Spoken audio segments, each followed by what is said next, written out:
భగవంతుని సన్నిధిలో అడుగుతున్నా, నిర్భయంగా త్రికరణ శుద్ధిగా దేవుడి మీద ప్రమాణం చేసి నిజం చెప్పు.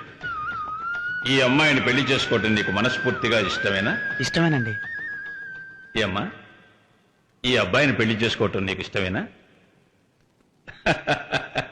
ఏంటి సిగ్గుపడుతున్నావా? ఇలా చూడు, సంప్రదాయ ప్రకారం నువ్వు నోరు తెరిచి ఇష్టమేనని చెబితేనే ఈ పెళ్లి జరుగుతుంది. తలెత్తి చూడమ్మా. అయితే ఈ పెళ్లి చేసుకోవటం నీకు ఇష్టం లేదా? నేను ఇంకొకరిని ప్రేమించానండి. చిన్నపిల్లండి, ఏదో తెలియక మాట్లాడింది. తమరి పెళ్లి జరిపిస్తే అన్నీ సర్దుకుపోతాయి.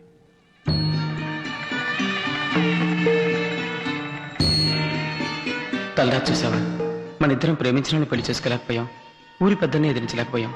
అందుకే నిర్ణయం తీసుకోవాల్సి వచ్చింది. చావు గురించి నేను బాధపడ్డం లేదండి. ఎంతో మంది ప్రేమికులు చచ్చిపోతున్నారు. మన ఇద్దరం ప్రేమించిన వాళ్ళతో కలిసి జీవించలేకపోయినా చావడానికి కూడా నోచుకోలేకపోయాం. చూసారా? మనల్ని మర్చిపోయాం, వాళ్ళనైనా సుఖంగా ఉండని.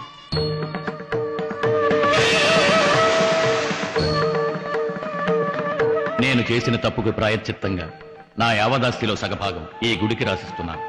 నా గుమస్తా కూతురికి, ఆ అమ్మాయిని పెళ్లి చేసుకున్న వాడికి పట్టిన గతి ఇక మీద ఈ ఊళ్ళో ఎవరికీ పట్టకూడదు. వాళ్ళ జ్ఞాపకార్థంగా వాళ్ళు దూకు చనిపోయిన ఆ బావిని ఈ రోజు నుంచి మూసేయండి. ఇక మీద ఈ ఊళ్ళో ఎవరికి పెళ్లి జరిగినా సరే, వాళ్ళు లేనివాళ్లు కావచ్చు, ఉన్నవాళ్లు కావచ్చు, ఈ భగవంతుని సన్నిధిలో చేసుకోబోయే వాళ్ళ ఇష్టాయిష్టాలు తెలుసుకుని ఆ దేవుడి మీద ప్రమాణం చేసిన తర్వాతే పెళ్లి జరగాలి. అలా జరిగే పెళ్లికి తాళినిచ్చి సారినిచ్చి నా కుటుంబం జరిపిస్తుంది. నా తదనంతరం నా వారసులు కూడా ఇదే విధంగా ఈ ఊళ్ళో ప్రతి పెళ్లి జరిపించాలని నా ఆశ. తాళి కడితే అన్ని అవే సర్దుకుపోతాయండి. మీరు పెళ్లి జరిపించండి. మా వంశపారంపర్యంగా వస్తున్న సాంప్రదాయాన్ని నేనిప్పుడు మార్చలేను.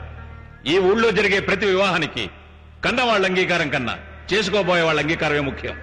ఇష్టం లేని ఏ వివాహం ఈ ఊళ్ళో జరగకూడదు. అటువంటి వివాహాన్ని ఏనాటికి నా వంశీకులు చెయ్యరు. ఈ ఊరి కట్టుబాటు ఏమిటో మీకు తెలుసు కదా. మీ అమ్మాయి మనసారా ఎవరిని ఇష్టపడుతుందో అతనికే ఇచ్చి తనకు వివాహం చేయాలి. అది మీరు ఇంకెవరికైనా ఇచ్చి వివాహం చేస్తే మీ కుటుంబానికి ఈ ఊళ్ళో స్థానం ఉండదు. మీ జీవితం కన్నా మీ పిల్లల జీవితమే ముఖ్యం. మనసుకి ఇష్టం లేని వివాహం చేసుకుని వాళ్ళు బావిలో దూకి చావటం కంటే వాళ్ళకి ఇష్టం లేని పెళ్లి చేయటానికి మీరు తీసుకొచ్చారే ఆ తాళి, దాన్ని బావిలో పడేయటమే మన ఊరు అలవాటు. రే, బావిని తెరవండిరా.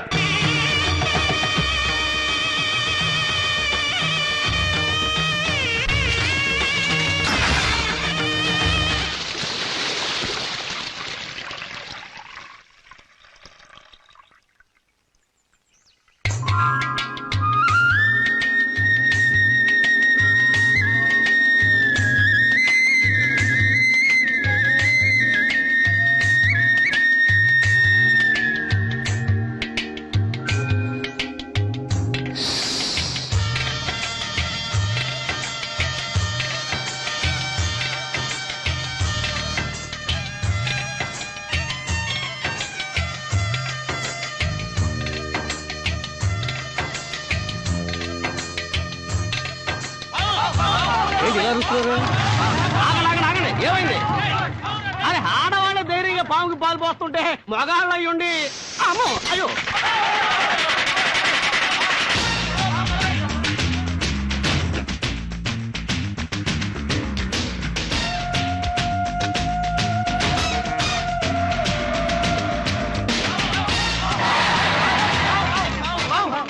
అమ్మగారు వచ్చారు.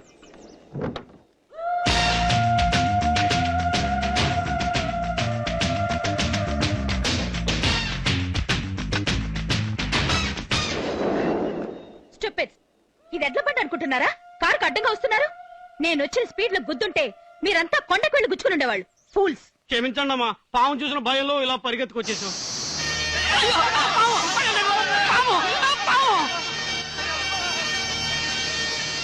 చావుకొట్టుండ్రా దాన్ని. అయ్యో వద్దమ్మా, అది దేవతమ్మా, ఎవరిని ఏమి చేయదు. దయచేసి ఆ పాము చంపకండి. చేతి, నా ఇంట్లో పనిచేసేదానివి నా చెయ్యి తాకి మాట్లాడేంత పొగరొచ్చిందా? ఏంట్రా చూస్తూ నుంచున్నారు? ఆ పాము చంపమన్నానా? చంపకండి.